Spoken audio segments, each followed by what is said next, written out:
এই গরমে যদি প্রাণ ঠান্ডা করা ফালুদা বানানো যায় তাহলে কেমন হয় বলেন তো। আরও যদি হয় সবচেয়ে সহজ উপায়, একদম ঝামেলা ছাড়া মাত্র 120 টাকা খরচ করে, তাহলে কেমন হয় বলেন তো। আসসালামু আলাইকুম এভরিওয়ান, আজকে আমি এই রাঁধুনির এই ফালুদা মিক্স প্যাকেটটা দিয়ে ফালুদা বানিয়ে দেখাবো। আর এই রাঁধুনি এই ফালুদা মিক্সের প্যাকেটটা কিন্তু মাত্র 120 টাকা, যেটার মধ্যে থাকে 2 প্রকারের জেলো আর থাকে হচ্ছে এই যে এটাই হচ্ছে আসল উপকরণ। এটার মধ্যে সাবুদানা, চিনি, মানে আমাদের ফালুদা বানানোর জন্য যা যা প্রয়োজন সব কিছু কিন্তু এটার মধ্যে থাকে। তো প্রথমে যেহেতু আমি জেলোটা বানিয়ে নেব, সেজন্য জেলোর জন্য আমি এখানে জেলোটা নিয়ে নিয়েছি। আর এখানে আমি 1.5 কাপের থেকে একটুখানি কম পানি দিয়ে দেব। তো পানির পরিমাণটা আমি দেখেন আপনাদেরকে দেখিয়ে দিচ্ছি। আপনারা ঠিক এই প্রকারই পানি দেবেন, মানে এতটুকু পানি দেবেন, এর বেশি পানি দেওয়ার কোনো দরকার নেই।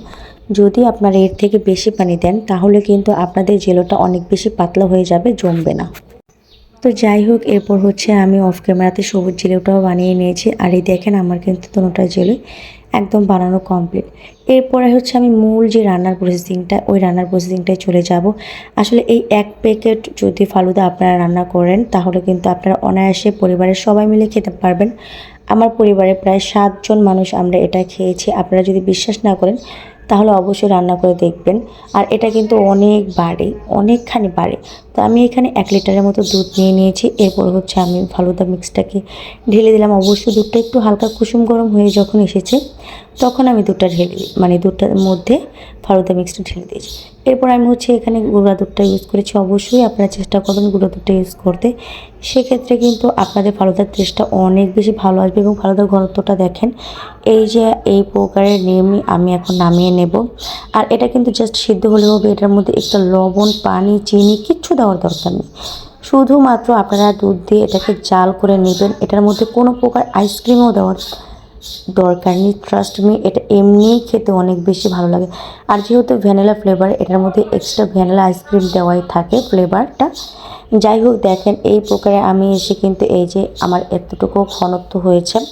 আপনারাও চেষ্টা করুন এই ঘনটা রাখার। আর এই ঘনটা না রাখলে কিন্তু ফালুদাটা ভালো লাগবে না। তারপরে আমার জেলোগুলো কিন্তু আমি ঠান্ডা করার পর, মানে যখন জমে গিয়েছে তখন আমি ফ্রিজে রেখে দিয়েছিলাম।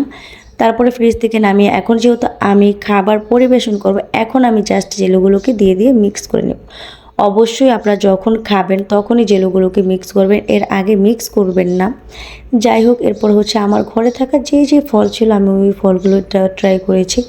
আপনারা চাইলে সব প্রকার ফল দিতে পারেন, একদম আঙ্গুর ফল থেকে শুরু করে আপেল সব কিছু দিতে পারেন। তারপর আমি এখানে খেজুর অ্যান্ড হচ্ছে কলা এবং 2 পদের জেলি আমি যেগুলো আগেই বানিয়ে রেখেছিলাম অ্যান্ড কেটে নিয়েছি সেগুলো দিয়ে দিলাম। তারপরে এগুলোকে খুব সুন্দর করে মিক্স করে আমি একটা সার্ভিং ডিশে বেড়ে নিচ্ছি। দেখেন কত সুন্দর আসছে মাশাআল্লাহ। আর এটা টেস্ট কিন্তু আলহামদুলিল্লাহ অনেক বেশি ভালো। আর এটা কিন্তু একদম নো ফেল রেসিপি বলতে পারেন, ঝামেলা নেই এবং বলতে পারেন নষ্ট না হওয়ার কোনো চান্সই নেই। যাই হোক, আলহামদুলিল্লাহ আমার কিন্তু ফালুদা বানানো একদম কমপ্লিট। সো আজকে কিন্তু এই যে ফালুদা মিক্সটা বানিয়ে দেখেছি, আপনারা অবশ্যই বাসায় ট্রাই করবেন। আর আমার ভিডিও যদি ভালো লেগে থাকে অবশ্যই আমার পেজে একটা লাইক করবেন, শেয়ার করে দেবেন। আর ফালুদাটা কেমন হয়েছে অবশ্যই কমেন্টসে জানাবেন।